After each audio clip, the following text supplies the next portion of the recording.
In this module, we are going to talk about the food products like the cereals, pulses, fish, meat and meat hygiene, milk and milk hygiene, or eggs. Adulterants and adulterant diseases like neurolathyrism, endemic ascites, epidemic dropsy, aflatoxicosis and so on. And we'll talk about the standards, that is the Food Safety and Standards Authority of India, FSSAI Act. So let us talk about the cereals first. Cereals are nothing but the grains. They give roughly around 350 kilocalories per 100 grams of cereals. The cereals are giving approximately 6 to 9 gram% of proteins. That is just a rough figure. MCQs. Maize is one of the cereal which is high leucine also. Maize is one of the cereal which has the highest amount of fat also. Jowar is one of the cereal which has high amount of carbohydrate. Bajra is one of the cereal which has high amount of protein plus high amount of fat also, but not as high as it is there in maize. Maize is highest in fat. Bajra is also one of the cereal which is known to have the maximum among the cereals, iron content. Bajra. Ragi is another cereal which is known to have the maximum, of course, among the cereals, maximum amount of calcium, and it is a low fat. It is a low fat cereal. So these are your couple of questions on cereals. Next is, sometimes they will ask us about the rice. Rice, because it is the staple food in India, it is important to know from the public health importance. Rice is known to be higher, slightly higher in lysine. Rice is low in vitamin A, vitamin C and vitamin D. It is low in iron and it is low in calcium. So these all are public health importance of rice. Rice, do you know that it is the outer coverage? We already talked in the previous module that the outer coverage of the rice is rich in vitamin B1. It is rich in vitamin B1, and because we wash it, we mill it, we polish it, it is going to get lost. So there is a loss of vitamin B1 because of the process by which we make rice. So for this we have parboiling. How do we do parboiling? Parboiling is nothing but hot soaking process. We already discussed this hot soaking process. So you soak the water, so you soak the rice in 60 to 70 degrees Celsius. You let it stay for 3 to 4 hours. Then we drain the water. And steam for 5 to 10 minutes. Then this rice is dried, it is left to dry, and then you can store it. This type of rice which you are soaking in water, in a hot water, you are soaking the rice in hot water for 3-4 hours and then you just steam it. That is known as parboiling. It leads to the vitamins to come inside, but the color of the rice becomes brownish and people don't like to eat that. Next is, let us have a few words upon egg. Egg is oval in shape. Oval, you can remember, it has a concept of 6. It is 60 grams of egg, 6 gram of protein. It has 6 gram of fat. It has 30 milligram of calcium. It has 240 milligrams of cholesterol. And it has 1.8 milligrams of iron. It has lower amount of iron. The egg I have just told you these are rough figures. If you just look at all of these are all multiples of 6. So it won't be bad for you to it won't be hard for you to remember it. It's easy for you to remember. All are multiples of 6. 60 grams, 6 gram protein, 6 gram fat, 30 milligram calcium, 240 milligrams of cholesterol and 1.8 milligrams of iron. The point is, I have made this as a rough estimate. Egg could be small, it could be 58 grams also. Egg could be big, it could be 70 grams. So don't, sometimes students give a feedback that probably in the book it is written 70 grams. So you can remember 70 grams. So this is just a way to remember that it is 60 grams, 6 gram protein, 6 gram fat, 30 milligram calcium, 240 milligrams of cholesterol and 1.8 milligrams of iron. If you talk about egg is oval in shape. Egg has a yolk. Of course, everybody knows egg has a yolk. Egg has egg white and the eggshell also. Now, the MCQ which was asked is what is the percentage of the eggshell as per the weight of the egg? So, the percentage contributed by the yolk is 30% of the weight of the egg. The eggshell contributes 10 to 12% of the weight of the egg. Weight of the egg. Eggshell is contributing 10 to 12%, yolk is contributing 30%, remaining 50 to 60, 58 to 60% is by the egg white of the egg. So egg white contributes 60% of the egg, of the weight of the egg. Do you also know that egg has some other salient features? Other salient features of egg is it has the maximum NPU. Maximum NPU of how much? 96. Net protein utilization. Egg is also the richest source of cholesterol. Naturally occurring cholesterol is maximum in egg. Egg is also it is a rich source of DHAs, that is docosahexaenoic acid. Docosahexaenoic acid. Egg is also known to have a protein that is known as avidin. The problem with avidin is that avidin causes biotin deficiency. It inhibits biotin. So it causes biotin deficiency, but the glad point about avidin is it is destroyed by heat. So if a person is eating raw egg, only then they develop biotin deficiency. So that's a public health importance of egg, that raw egg eaters may develop biotin deficiency. Otherwise, avidin is destroyed by heat. Egg is known to have low amount of vitamin C and it has low amount of iron also. Low amount of vitamin C and low amount of iron. But egg is the richest source of cholesterol and egg is rich source of DHA. It has the maximum net protein utilization. So how do we check for the freshness of egg? The fresh egg or the OK egg, the fresh egg or the OK egg will always sink in water. The fresh egg will sink in water. If you take a water tumbler and you put an egg will sink in the water. If it is a rotten egg, it will float in water. Right? So that's a simple method to check for the freshness of egg. Next is public health importance of fish. If you talk about fish is rich in proteins. Fish is known to have the maximum protein energy ratio. It is known to have a maximum protein energy ratio. It is low in carbohydrate. It is very low in carbohydrate. Fish oils is also known to be a good source of vitamin A and vitamin D. The fish bones are good sources of calcium and phosphorus. Some fishes are also rich in iodine. But that's only some fishes because it is the seawater or the deep sea fishes which are rich in iodine. If you talk about the freshness of a fish, how to find out if a fish is fresh or not? The freshness of fish is measured by three things. There should be a clear eye. The eyes should be clear. If there is cloudy eyes, it is a stale fish.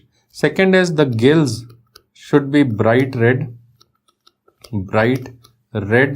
gills, and stiffness of the fish or the rigor mortis is a good sign. So the fish should be hard. If it is a floppy fish, it's an old fish. So it should be in rigor mortis, or it should be a stiff fish. So gills should be bright red, eyes clear, and rigor mortis. These are the 3 points about the freshness of the fish. And public health importance is like it may transmit fish tapeworm, salmonella infections, and parahemolyticus infections, Vibrio parahemolyticus infections. And regarding the diseases which may be transmitted by fish, we can have fish tapeworms. The fish may also be transmitting the Vibrio parahemolyticus infections and salmonella infections. Next is about milk. So this is a slightly important topic, and it's a 5-star topic for all of us because of the importance from the exam point of view. A lot of questions come on milk. So what are the sources of milk? Let us see, there are some buffalo, cow or human sources. So we can have buffalo milk, cow milk, or a human milk. So let us see some values out of them. If you talk about the energy, the buffalo gives us 117 kilocalories, the cow gives us 67 kilocalories, human milk has 65 kilocalories. Everything that I am writing is kilocalories, or it is per 100 grams, per 100 ml of milk. So energy is of course in kilocals. If you talk about the fat content of the milk, the buffalo gives us 6 gram of fat, gram percent. 6 gram of fat is given by the buffalo. The cow gives us approximately 4.1 gram of fat. The human is 3.1 gram of fat. If you talk about the proteins, the buffalo is 4.1 gram of fat, cow is 3.1 and human is 1.1. If you talk about the lactose in buffalo is roughly around 4.4, the cow is 4.8 or 5 and human is 7.8. The human is 7.8. If you talk about the calcium, the buffalo has 210, cow has 120, human has 20 or 28 milligrams of calcium. So this is gram percent. So all these numbers that I have shown you, these are not pure hardcore numbers, or these are not numbers for you and me to memorize. Nobody is going to ask you in the exam whether it was 6 or 6.1. I have just made these random numbers to make a pattern out of it. So I would suggest you that don't go home and compare these numbers with the textbooks, because they will vary. This is just an indicative that it must be around this much. Protein in human is 1.3. I have just made it as 1.1. So the point for us to understand and to remember is something else. So let us carry some meaningful outcome out of writing these numbers. If you carry some meaningful outcome out of these numbers, can you see that human milk is roughly half of the buffalo milk? Can you see that human milk is roughly half of the buffalo milk as far as fats and energy is concerned? Now the problem is regarding the proteins. The protein, can you see that it is roughly 1/4 of the buffalo milk? That means it is very low protein. If you talk about the lactose, human milk is almost 2 times the buffalo milk. Lactose, roughly approximately 2 times the buffalo milk. Calcium is very less, it is 30, and over here in buffalo it is 210. We can say it is 1/7 or 1/7 or 1/10 of the buffalo milk. It is very low in calcium, right? So now if you understand this, now let us take out some meaningful outcome out of this. So can I say that the breast milk, we are more interested in the human milk or the breast milk. So now can I come to the direct MCQs? You need to remember this slide that I'm going to write very importantly for you. The breast milk is, if you talk about the protein, do you know that the breast milk is only 1/4 of the buffalo milk, or it is roughly 1/3 of the cow milk? That is what we had done in the previous slide. Can you see it is 1/3 of the cow milk and 1/4 of the buffalo milk? So it is very low. Can I write it down that it is very low quantity, but do you know that this protein is a very good or a best quality protein? What is the best quality protein in this? Do you know that it is the richest source of cysteine? Human milk is the richest source of cysteine. It is also a richest source of taurine. It is also a richest source of taurine. It is also very rich source of immunoglobulins, especially immunoglobulin A's and of course immunoglobulin G's. Cysteine and taurine are amino acid which are required at every word that I am saying is an important MCQ for you. Cysteine and taurine, these are required at special age groups because they are required only in special age groups. Adults don't require cysteine, taurine. These are predominantly very high, not very high, like very comparatively very high amount of cysteine, taurine is required for an infant. Why? Because there is brain development. Taurine helps in brain development. Cysteine helps in body development. So in premature children, these cysteine, taurine, these are very important. Therefore, these are also called as conditionally essential amino acid. What are these called as? Conditionally essential amino acids. These are known as CEA. You already have talked about semi-essential amino acid, that is arginine, histidine. You already have talked about essential amino acid. So now you are learning about conditionally essential amino acid, that is cysteine and taurine. Both cysteine and taurine, they help in brain development, but basically taurine helps in axonal growth and cysteine is important for our premature children. Cysteine is very important for our premature children. Next is if you talk about the fat content. Next is let us talk about the fat content. If you talk about the fat content, can you see that the fat in human milk is how much? Can you see that fat in human milk is 1/2 of the fat in the buffalo milk?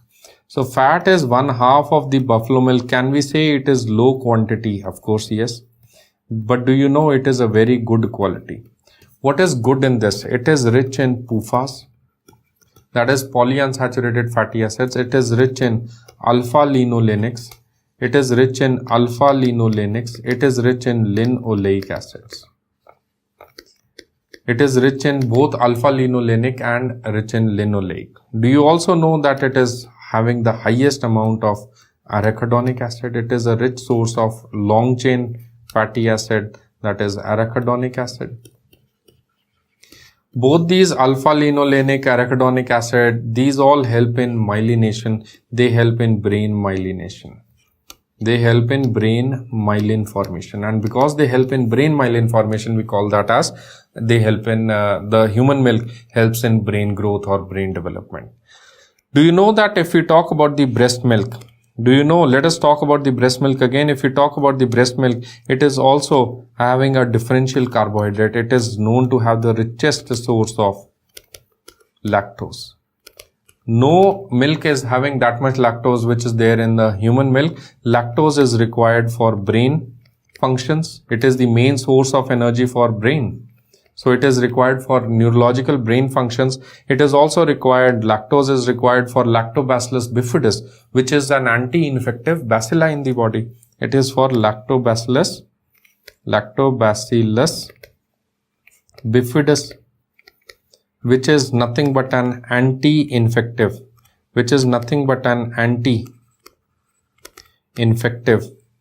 bacilli. And it promotes gut flora and it promotes a healthy development of the child. So therefore, the breast milk has very important differences as far as protein, fats and carbohydrates are concerned. If we talk more about the breast milk also has very important vitamins and minerals. Breast milk is known to have a vitamin D, which is the water-soluble form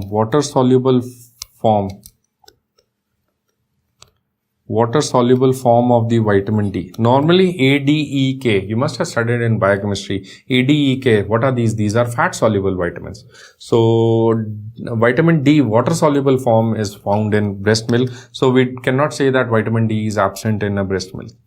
It has, do you know that breast milk has the maximum vitamin C and vitamin A among all milk? Do you know that as far as iron is concerned, it has the maximum bioavailability of iron? Why? Because of a very simple fact that iron, what are the iron promoters? It is vitamin C, and human milk is richest in vitamin C. And what are iron inhibitors? Can you see that iron inhibitor is a calcium? So calcium salts, you can see that human is very less, it is 1/10. So very low calcium and very high vitamin C is the optimum thing for iron absorption. And that is the reason we say that iron in a human milk as promoting bioavailability. It is a whooping 70% of bioavailability in human milk. There is also increased amount of vitamin C and higher number of other minerals like zinc and copper. Zinc and copper, right? Zinc, copper, selenium, all these are anti-infective, and you remember these are antioxidants, so therefore they are required. Human milk is also known to have low sodium, and because it has low sodium, we call it as a nephroprotective milk. Nephroprotective milk. Other milk will be having high protein, which is again problem for the glomerulus, and they have high sodium, which is again problem for the kidney. So therefore breast milk is kidney friendly. It is causing brain growth. It has vitamin D, bone growth. It has iron, that is blood growth. So everything is optimum in a breast milk. Next is about milk hygiene and pasteurization. What is pasteurization? Is it disinfection or sterilization? Answer is pasteurization is a high level of disinfection. It is not sterilization because you are not going to sterile the milk. All the spores and any living organism is not killed. That is what is sterilization. Pasteurization is a type of high level disinfection. So let us talk about milk hygiene and let's talk about pasteurization. So whenever the milk factory is there, before entering into the milk factory, the milk quality is checked. So first MCQ, how do we check for the milk quality? The milk quality can be checked by a lactometer, which will check about the density of the milk. And sometimes people make the milk more dense by adding non-fatty substances to make the milk dense. So for that we have a SNF testing. What is SNF? Solid non-fat testing. So solid non-fat testing and lactometer testing is going to tell us about the milk quality. Question number 2. Before subjecting the milk to pasteurization, because pasteurization is a technique to kill the pathogenic bacteria. Before subjecting to pasteurization, we should always check each and every sample of the milk for any gross contamination. So what is going to check for the gross contamination of milk? Gross contamination of the milk is assessed using a test known as methylene blue reductase test. It is known as a methylene blue reductase test, MBRT test. So this is probably a 5-star question again for you. Many times you will see this question in your previous questions, in your previous guidebooks, and it can be asked again that MBRT test is done before pasteurization or after pasteurization. It is a test which is done before pasteurization. Then we subject the milk to pasteurization.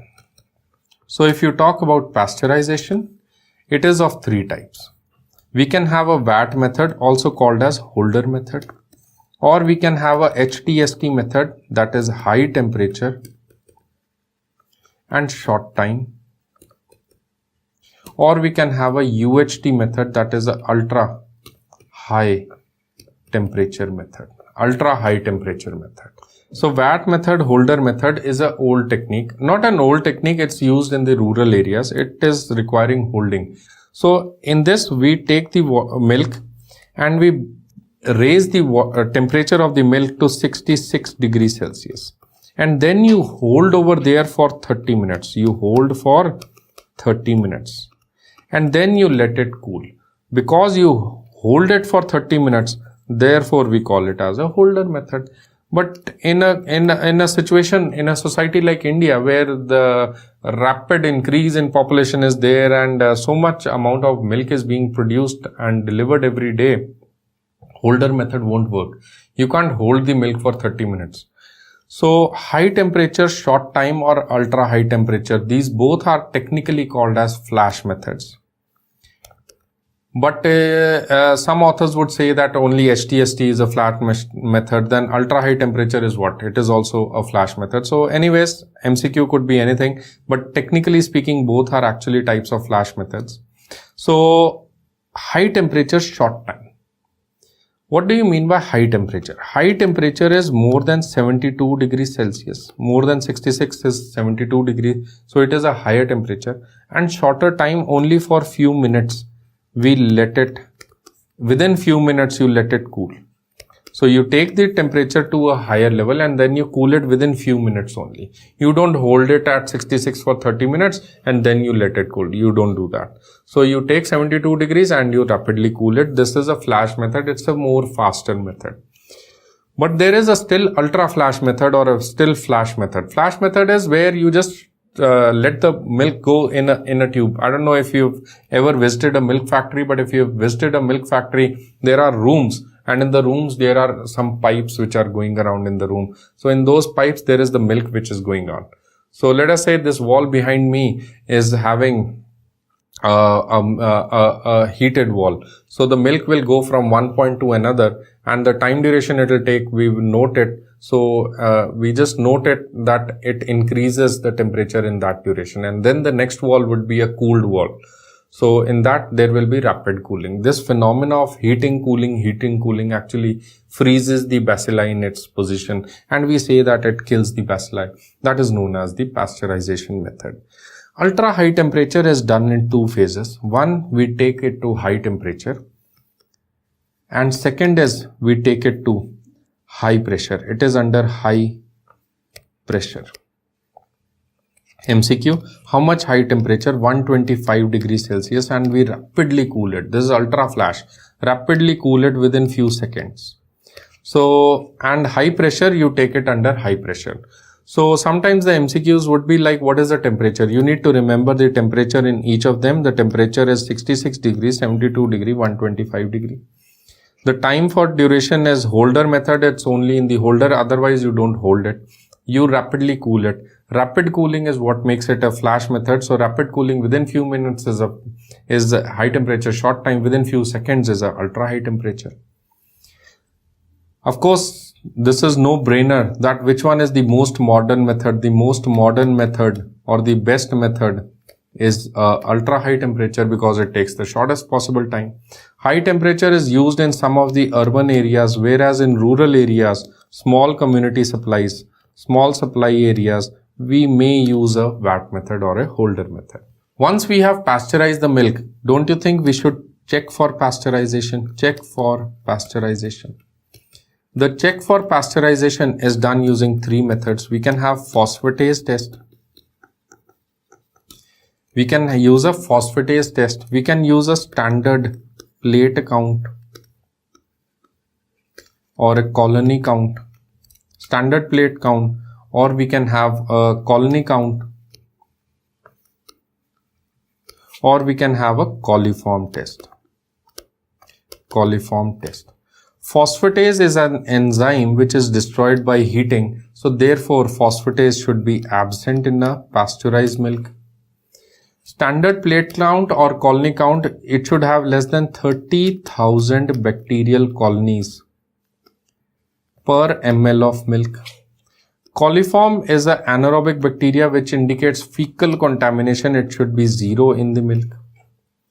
Anaerobic bacteria or the coliform should be 0 per ml or 0 in the milk. Standard plate count less than 30 and phosphatase is absent. Next is packaged milk. You must have experienced sometime that when you go to buy a packet of milk, you ask for a yellow packet, orange packet, blue packet, green packet, pink packet, colorful packets. So these packaged milks can be asked in the exam. So we can have a standard milk. Standard milk is nothing but equivalent to a buffalo milk. So therefore, what is the fat content? What will be the fat content in the standard milk? It will be roughly around 6%. Then we have something called as a regular milk. Regular milk is roughly around a cow milk, which has 4.5% fat. Then we have a toned milk. Toned milk is roughly around 3% fat, and then we have a double toned milk. double toned milk, which is roughly around 1.5% fat, and then we can also have a skimmed milk, which is almost devoid of fat, which is less than 0.5% fat. So you can have orange packet, blue packet, green packet, yellow packet, and a white packet. But anyways, there's no technical guideline for it that which should be orange, which should be blue. That's just a standard notion, but usually orange or a red color packet is a standard packet, that is a full cream milk. Sometimes questions may also be asked, what is a homogenized milk? Homogenized milk is nothing but a milk where we homogenize it. That means you homogenize what? You homogenize the fat molecule. The fat molecules in the milk. So if you homogenize the fat molecules in milk, whenever the people will boil the milk, no cream layer will come on it. So if there is no cream layer, the fat is not evaporated, it stays in the milk. So it is a much better quality of milk, because normally in a traditional Indian kitchen, we will boil the milk, we will cool the milk, we will take out the cream layer and then give the milk to the baby. You can't give it with the fat. So therefore, homogenized milk is a much better type of milk, especially for young children. Especially for young children, it is a much better type of milk that is known as a homogenized milk. What is an evaporated milk? And what is a condensed milk? Evaporated milk is you let the milk on a gas on a sim mode. So if the gas is on and the milk is there on the gas and it is on the sim mode, don't you think after 2-3 hours the milk will reduce in quantity? So if there is 50% reduction of the volume of the milk, 50% reduction in the volume of the milk, you put 1 liter of milk on gas and then you forgot, it came out to be 500 ml, that is known as evaporated milk. If there is 75% reduction, that is 25% reduced milk. So if there is 25% reduced milk, it's a very concentrated milk, also called as a condensed milk. So what is a condensed milk? That is what we get in the market also. Condensed milk is 25% reduced milk and evaporated milk is a 50% reduced milk. So the first disease that we are going to take up is neuroletharism. Neuroletharism is due to a toxin called as BOA, beta oxalyl amino alanine. Beta oxalyl amino alanine.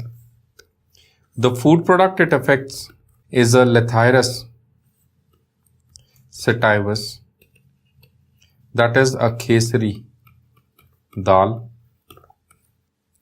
Next is, if we talk about the clinical features. Clinical features of neuroletharism are very classical clinical features.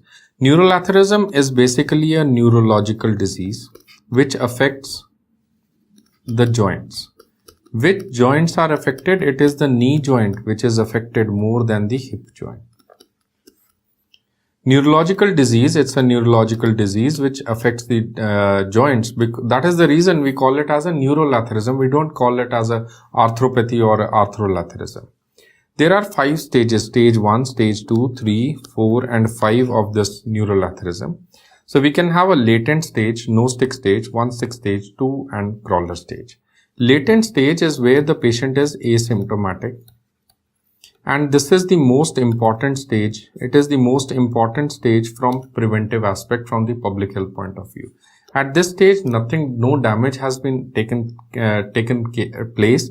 And if we remove the dal from the diet, that is the kesari dal from the diet, the patient may happily live ever after. So this stage is the most important from preventive aspect, that is the latent stage. However, sometimes what happens is that the patient will keep on taking dal.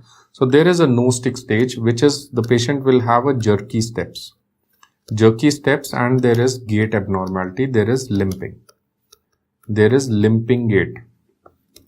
In 1-stick stage, now the patient cannot walk properly. There is a clumsy gait and the patient cannot walk properly. It is no proper walking. So of course you need one stick to walk, and two stick is you need two sticks, and crawler is inability to walk. So please remember jerky steps. They've asked a question that jerky steps are there in which stage. So jerky steps could be there in any stage, but of course in no stick stage it is characteristic feature. Crawler is that the knees are too much bent and they cannot take the weight of a person. So the patient is inability to stand. Inability to stand and walk also, that is known as a crawler stage. Two stick is, and there is too much atrophy of the thighs. Atrophy of the thighs also, and the knees are bent knee, and that is the reason the patient starts crawling. Next is, what are the prevention aspects? The prevention is steeping method or parboiling of the dal, because the toxin is there in the outer cover of the dal. So if you recall from our discussion in the rice, we had talked about parboiling technique. So parboiling is nothing but soaking in hot water, and steeping is nothing but keeping the dal in the water and then throwing the water away. Parboiling is you keep the water and then you boil it in the same water. So anyways, soaking in hot water with lime is the prevention of choice. However, vitamin C prophylaxis can also be given, but of course, instead of giving a vitamin C prophylaxis, which may have other benefits also, parboiling or steeping should be done, and the final is best preventive is that do not use the dal. Avoiding the adulterant is what is the best measure. Next disease that we will do is endemic ascites. Endemic ascites is caused by a toxin that is pyrrolizidine. The food product it affects is crotalaria seeds. Now these crotalaria seeds are not eaten. What we eat is millets. The millets are adulterated with the crotalaria seeds. So this basically endemic ascites is a food adulteration. Whereas if you see in the previous slide, neurolatherism is not a food adulteration, it is actually a food intoxication, because the food you eat the dal which is already having that toxin, but in endemic ascites you don't eat crotalaria seeds. Crotalaria seeds are adulterants. So the food that we eat is actually millets. The food that we eat is actually millets. The food product it affects is the millets, and crotalaria seeds contain this pyrrolizidine, which are a food adulterant. The classical clinical feature of endemic ascites. Endemic ascites, the classical clinical feature is it's an ascites, so it is hepatotoxic. And what are the preventive aspects?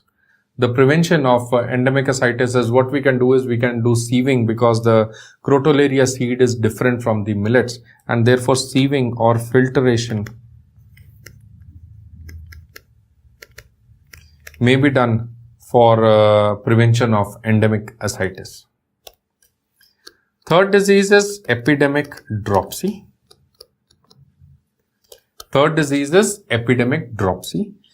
MCQ number 1. What is the toxin in epidemic dropsy? Toxin name is sanguinarin. The toxin name is sanguinarin. What is the food product it affects? The food product it affects is mustard oil. Now again the same problem. Mustard oil does not contain sanguinarin. Sanguinarin is there in an adulterant. That is, sanguinarin is there in an adulterant that is known as argemone mexicana. So the argemone mexicana is basically a food adulteration. So epidemic dropsy and endemic ascites both are food adulteration. Neurolatherism is what? Neurolatherism is a food intoxication. Next is, what are the classical clinical features?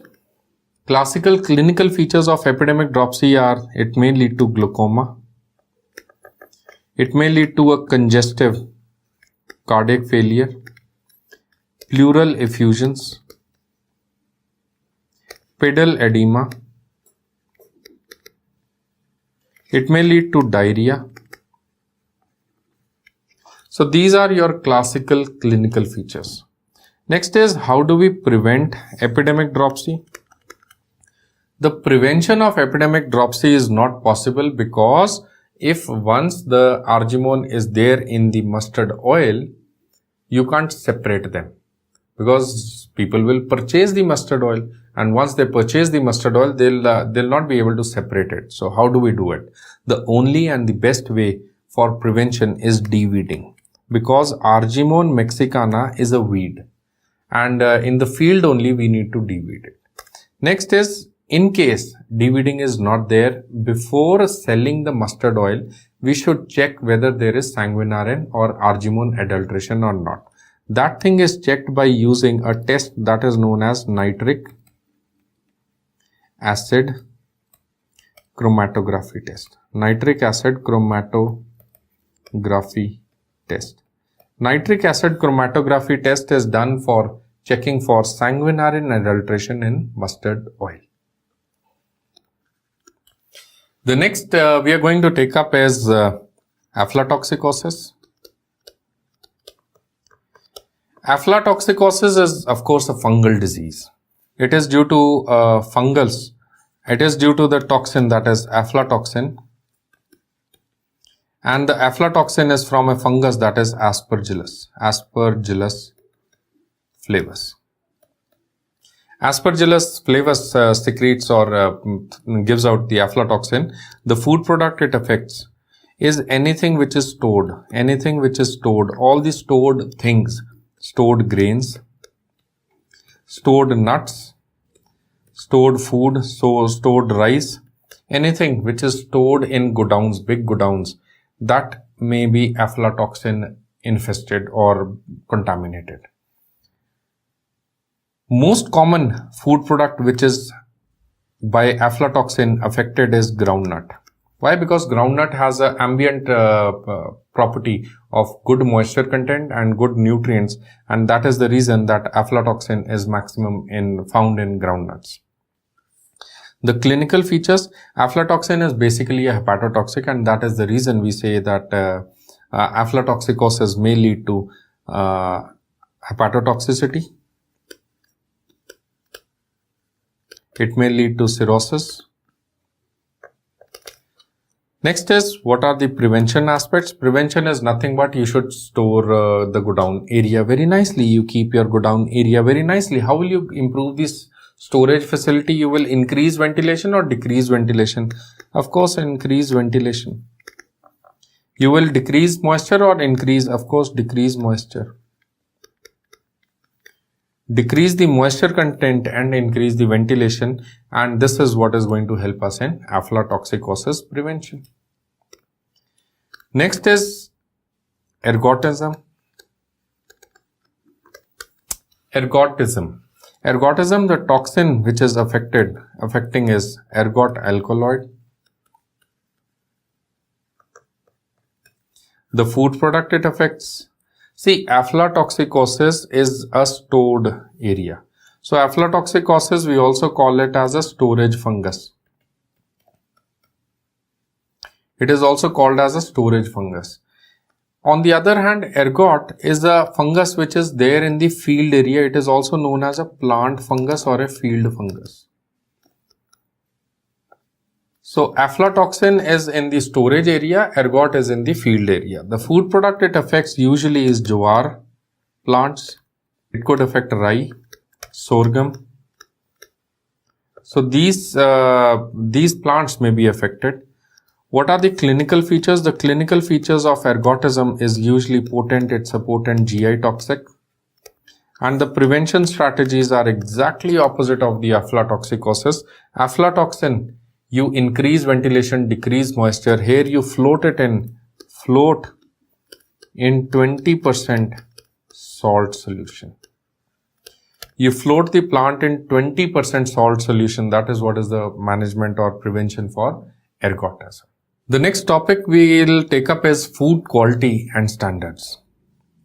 So the first standards that we use in India is FSSAI. What is FSSAI? Food Safety and Standards Authority of India. It is an autonomous body which is under the Ministry of Health and Family Welfare. It was started in year 2006, which is a follow-through from the Prevention of Food Adulteration Act. So now we don't have a PFA Act or a PFA guideline. We have a FSSA Act and a FSSAI guidelines. So basically anything which is consumed by the consumer per oral, anything which is consumed, which is cooked and which is made and which is consumed, that is under FSSAI Act. Your water bottles, your toffees, chocolates, food, rice, biryanis, North Thali, South Thali, everything should be under FSSAI Act.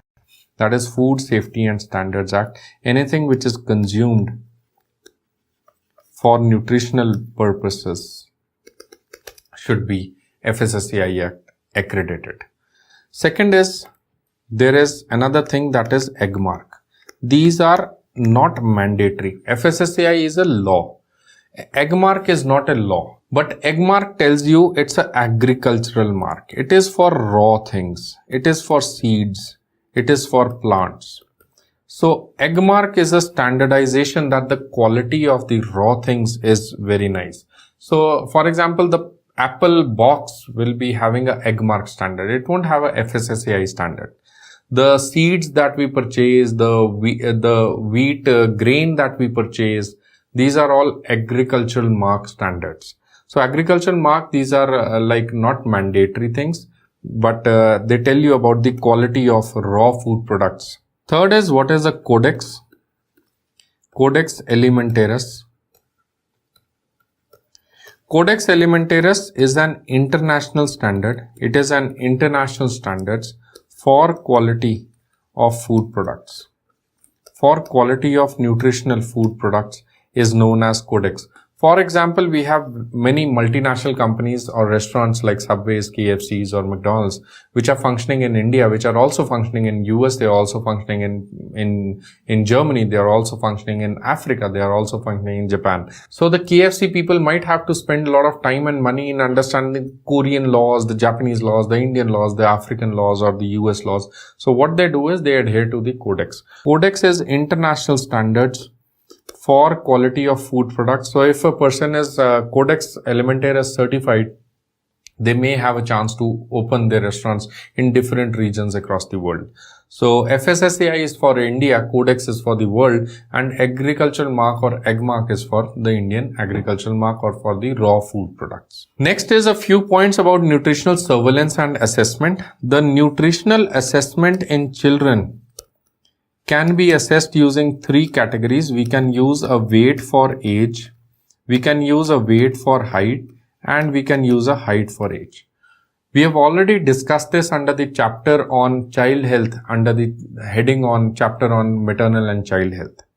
Just a point over here, just superficial, just to note over here that the children we can assess using weight for age, weight for height, and height for age. The weight for age is the most sensitive parameter for assessing the nutritional status of the child. Height for age is very sensitive for assessing the chronic malnutritions, whereas acute and malnutritions is assessed using a weight for height. Next is, in children, how to assess the nutritional level of a child without talking of weight for age. We can also assess the nutritional assessment of a child using a Shakir tape. Shakir tape will tell us about the mid-arm circumference. Mid-arm circumference. Next is biochemical test used in nutritional surveys. So various biochemical tests can be used in nutritional surveys. The point to be noted is I want to highlight over here that proteins. For proteins, the serum albumin is the most sensitive measure to assess the protein level in the child or in a person or in the communities. It is not the serum globulin, it is not the protein estimation, it is the serum albumin which is the most sensitive indicator for estimation of the protein status. Next is some of the questions can be asked about the functional indicators. So out of all this plethora of functional indicators, let us highlight which are the most important for you to remember. So if you talk about the structural integrity, this was a question in your exam recently. Erythrocyte fragility is assessed using vitamin E and selenium, very important. On the other hand, capillary fragility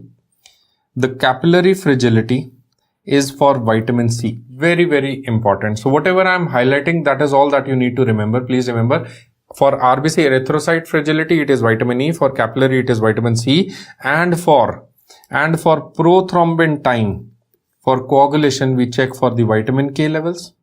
For dark adaptations, that is the vision, we check for vitamin A levels.